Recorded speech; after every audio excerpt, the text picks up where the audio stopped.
சேலத்தில் ஓடும் அரசு பேருந்தில் இருந்து பெண் ஒருவர் தவறி கீழே சாலையில் விழுந்தது பற்றி விசாரித்து வருவதாக போலீசார் தெரிவித்தனர்.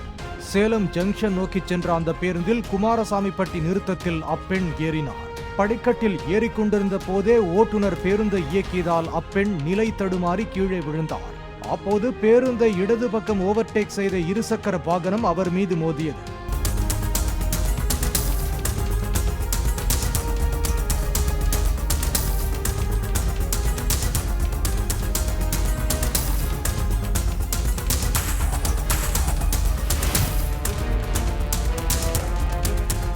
காயமடைந்த அப்பெண் மருத்துவமனையில் சேர்க்கப்பட்டார்.